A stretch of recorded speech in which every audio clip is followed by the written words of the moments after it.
지금 김남국 의원은 한동훈 장관 작품이다. 한동훈 장관은 김치코인 사라고 한 적 없다. 이렇게 나섰습니다. 따져보면 누구 작품이라고 봐야 할까요? 김남국 의원의 작품이죠. 김남국 의원이 코인 거래를 하지 않았다면 없을 일입니다. 그런데 김남국 의원이 코인 거래를 한 건 사실이고요. 그리고 FIU 금융정보분석원에서 김남국 의원의 코인 관련 거래를 이상거래로 포착을 해서 검찰에 통보한 거 아니겠습니까? 네. 만약에 탓을 하려면 그 이상거래를 포착한 FIU의 AI 시스템을 탓을 해야 되는 건데 또한 윤리위에 제소하려면 전제 조건이 있어요. 예를 들어서 300명의 국회의원 중에 누가 코인을 또 거래하고 있을 수도 있잖아요. 그러면 자신들은 코인을 거래하면서 김남국 의원에 대한 꼬리 자르기로 당신이 문제됐으니까 당신만 윤리 제소돼서 제명이 되든 뭐가 되든 징계를 받아라 라고 하는 것은 상식적으로 이해가 안 되잖아요. 그래서 이번에 계기로 이 상임위 때라든가 이런 코인 거래를 하지 않아야 될 시기에 또는 불법적인 코인 거래를 한 사람들이 있다라고 한다면 다 전수조사를 해서 함께 윤리위로 넘겨야 되는 것이 맞지 않냐 이런 생각이 들고 네, 그럼에도 친명계 인사 중심으로 김남국 일병 구하기 목소리 점점 높아지고 있는데요. 우리끼리라도 사냥하지 말자, 상처 주지 말자 이런 지지글부터 영화 해리포터에 나오는 보호막 주문에 이어 신당을 만들어서라도 국회로 되돌려 보내겠다 이런 이야기까지 나왔습니다. 모든 걸 떠나서 인간적으로 그런 생각은 들더라고요. 동지란 무엇인가? 비 오면 같이 비를 맞아주는 것, 이런 얘기 많이 하지 않습니까? 이것도 근데 참 여쭤볼게요. 김남국 의원 그래도 꿋꿋하게 밥 잘 먹고 잘 견디고 버텼으면 좋겠습니다. 이거 어제 밤에 김남국 의원하고 통화를 했습니다. 담담하다고 얘기를 해요. 우리가 다시 이들을 살려냅시다. 어떤 당인가를 만들든지 해서 이 비례당이든지 뭐든지 간에 해서 제가 반드시 김남국 의원을 다시 국회로 보내겠습니다. 네, 김 의원 본인도요, 지지자들의 응원 문자에 돌아가겠다라며 일일이 답장을 하며 복당 예고를 했는데요. 당이 무슨 저 회전문도 아니고 들어갔다 나갔다 하는 데도 아니니까요. 네, 이 가운데 6시간 쇄신 의총 결의문에 김 의원 윤리위 제소건이 빠진 배경에는 이재명 대표의 의중이 반영된 게 아니냐는 비판의 목소리 커지고 있습니다. 민주당 대변인이 나서 공식 해명을 통해 진화에 나섰지만 당내 분위기는 좋지 않은데요. 그러니까 누가 이걸 빼자고 어쩌고 했는지 모릅니다. 다만 경향신문의 그 특종 단독 기사에 네. 대표가 빼자고 해서 빠졌다라고 하는데 권칠승 대변인은 또 아니라고 네. 하는데 어쨌거나 당 지도부의 태도가 상당히 미온적이었다라는 느낌은 계속 받고 있습니다, 지금. 네, 이런 가운데 민주당의 텃밭인 호남 이 지역에서 민주당 지지율 10.6%포인트 떨어졌다는 여론조사 결과가 나왔습니다. 이 반면 이 지역에서 윤 대통령의 지지율 9.9%포인트, 국민의힘 지지율은 9.1%포인트 올랐습니다. 정치 이슈에 대해서 민감하게 반응하시는 분들이고 많이 지지해 주시는 만큼 냉철하게 또 돌아서실 땐 돌아서시는 분들인데 예. 사실 이런 수치는 굉장히 위기감을 느낄 만한 수치라고 보고요. 네, 당장 이 대표 스스로가 김남국을 비호하는 철험회를 해체해야 한다는 목소리도 나왔습니다. 이런 가운데 소환된 7년 전 이야기가 있는데요. 바로 전 민주당 대표 문재인 전 대통령 이야기입니다. 총선이 1년도 남지 않은 시점 분당 위기에 한명숙 전 총리에게 당적 정리를 요청하고 측근 3인방의 총선 불출마 방침을 확인하는 등 이 친문계 정리로 쇄신에 나섰는데요.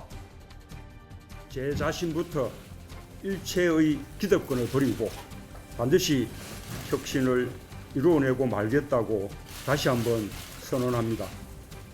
저 문재인 사적생의 각오로 이 난국을 돌파하겠습니다. 저는 오늘 당원과 국민들께 이 시련을 이겨내고 승리의 길로 함께 가자고 호소합니다. 문재인 대표는 한명숙 전 대표의 결백을 믿지만은 국민 눈높이에 맞춰서 정치적인 거취를 결단해 주는 게 좋겠다는 뜻을 전했습니다. 네, 결국 민주당은 2016년 총선에서 123석을 챙기며 승리했는데요. 문 전 대통령이 보여준 리더십을 복귀할 필요가 있다 이런 목소리가 나오고 있습니다. 네, 윤희석 대변인님. 지금 김남국 의원은 한동훈 장관 작품이다. 한동훈 장관은 김치코인 사라고 한 적 없다. 이렇게 나섰습니다. 따져보면 누구 작품이라고 봐야 할까요? 김남국 의원의 작품이죠. 김남국 의원이 코인 거래를 하지 않았다면 없을 일입니다. 그런데 김남국 의원이 코인 거래를 한 건 사실이고요.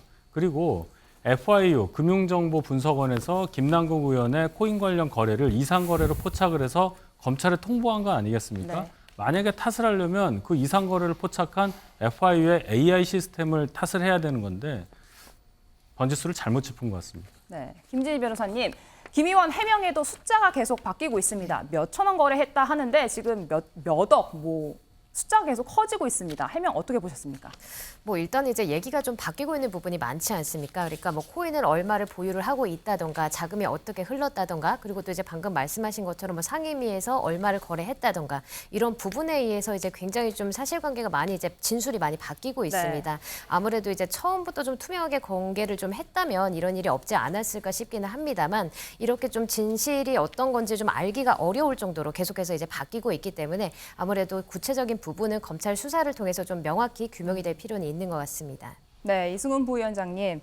재창당의 각오로 쇄신하겠다. 의결문에 이렇게 적었는데 뒤에서는 의원들 김남국 지키기에 나서고 있다. 이런 비판이 나오고 있어요. 어떻게 보셨습니까? 당연히 겸허히 받아야 될 것 같고요. 김남국 의원 자체가 진상조사에 적극적으로 응하겠다. 본인이 진상조사를 요구했잖아요. 그러면 탈당을 했다 할지라도 코인 거래 내역들을 제공을 해서 당이 진상조사를 하고 그것에 따라서 윤리 제소할지를 판단할 수 있는 자료를 줘야 되는 거예요.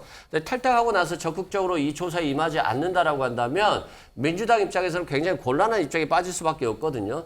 그런 측면에서 오히려 민주당이 더 적극적으로 김남국 의원에게 소명을 무소속이지만 요구를 해야 된다. 이런 말씀 드리고 네. 또한 윤리에 제소하려면 전제 조건이 있어요. 예를 들어서 300명의 국회의원 중에 누가 코인을 또 거래하고 있을 수도 있잖아요. 그러면 자신들은 코인을 거래하면서 김남국 의원에 대한 꼬리 자르기로 당신이 문제됐으니까 당신만 윤리 제소돼서 제명이 되든 뭐가 되든 징계를 받아라 라고 하는 것은 상식적으로 이해가 안 되잖아요. 그래서 이번에 계기로 이 상임위 때라든가 이런 코인 거래를 하지 않아야 될 시기에 또는 불법적인 코인 거래를 한 사람들이 있다라고 한다면 다 전수조사를 해서 함께 윤리로 넘겨야 되는 것이 맞지 않냐 이런 생각이 들고 여야가 모두 같은 마음으로 하는 것들이 결국에는 자신의 기득권을 던져내는 것 그리고 국민의 신뢰를 되돌려받는 거라고 생각합니다. 네, 이런 가운데 김 의원은 다시 돌아가겠다 지지자들에게 문자 회신을 하고 있어요. 윤희석 대변인 어떻게 보셨습니까? 본인 입장 표명문에도 보면 잠시 당을 떠난다고 했습니다. 탈당 입장을 발표하는데도. 그래서 저희가 왜 잠시를 넣었나 했는데 역시나 이 뜻이 있었던 거예요. 민주당 분들이 탈당하고 난 다음에 좀 지나면 다 거의 다 복당을 합니다. 그래서 다시 당적을 회복을 하는데 김남국 의원의 탈당도 결국은 복당을 전제로 한 그런 것이 아니었겠느냐. 탈당의 진정성에 대해서 강한 의문을 가질 수밖에 없습니다. 네, 이승훈 부위원장님. 일단 아까 윤리 얘기를 하셨습니다. 윤리 제소권이 의결문에서 빠진 배경에 이재명 대표가 소환이 되는데 어떻게 보십니까? 그러니까 그런 의심들을 국민들이 갖고 있잖아요. 그렇기 때문에 이런 의심을 지우기 위해서라도 더 엄격하게 무소속으로 탈당을 했습니다만 진상조사를 김남국 의원에게 요구를 하고 그걸 받아서 국민들께 중간평가 보고를 해야 돼요. 이걸 하지 않는다라고 한다면 계속적으로 우리가 김남국 의원을 구하기 위한 어떤 행동들을 하고 있다. 이런 오해를 받을 수 있다 말씀드리고요. 아까 말씀드렸듯이 전수조사도 해야 된다는 말씀드리고 또한 지금 자꾸 이게 위장 탈당인 것처럼 복당할 거 아니야 라고 하지만 총선이 1년도 안 남았기 때문에 사실상 1년 내에 복당한다는 것은 불가능해 보이고 김남국 의원으로서는 민주당 후보로서 다음 총선에 출마하기에는 굉장히 어려울 것으로 보여집니다. 네, 현재 이 민주당의 지지율도 비상입니다. 특히 텃밭으로 여겨지던 호남의 민심이 흔들리고 있다 이런 평가가 나오는데요. 과거 이재명 대표 호남이 없으면 민주당도 없다 힘주어 이야기했는데 과거 이 대표 발언 듣고 오시죠. 호남이 없으면 민주당이 없습니다. 호남이 없으면 대한민국의 민주주의와 개혁이 쉽지 않습니다. 민주주의를 완성하고 더 잘 사는 나라를 만들고 10대 경제 강국으로 만들고 민주적인 국가를 만든 것도 바로 우리 민주당과 민주시민들이었습니다. 그리고 호남 우리 국민들이었습니다. 동의하십니까? 네, 김진희 변호사님, 지금 7년 전 문재인 리더십까지 소환이 됐습니다. 이런 위기 상황, 왜 이런 7년 전 위기가 평행이론이다 이런 이야기가 나오는 걸까요? 일단은 좀 이제 공통점이 몇 가지 있기 때문입니다. 그러니까 시기적으로 이제 총선이 이제 1년도 채 남지 않은 시점이라는 점, 네. 그다음에 이제 또 대선에서 낙선한 이제 야당 대표라는 점, 그다음에 당내 퇴진 요구가 있다는 점이 아무래도 공통적이기 때문에 지금 이런 이야기가 나오고 있습니다. 네. 근데 한편 이제 문 전 대통령 같은 경우에는 과거에 이제 예를 들면 뭐 한명숙 전 총리한테 뭐 당적 정리를 하라 이런 식으로 해서 뭐 논란된 측근 이제 정리를 하고 그래서 결국에는 이제 2016년 총선에서는 123석을 차지해서 이제 민주당 승리를 했었는데요. 그렇기 때문에 이제 민주당 내부에서도 이러한 점을 조금 이제 반출을 해서 이제 지금은 뭐 상황이 조금은 다릅니다만 그래도 이제 그 당시에 문 전 대통령이 보여줬던 리더십을 좀 떠올리는 게 어떻겠냐라는 지적이 있습니다.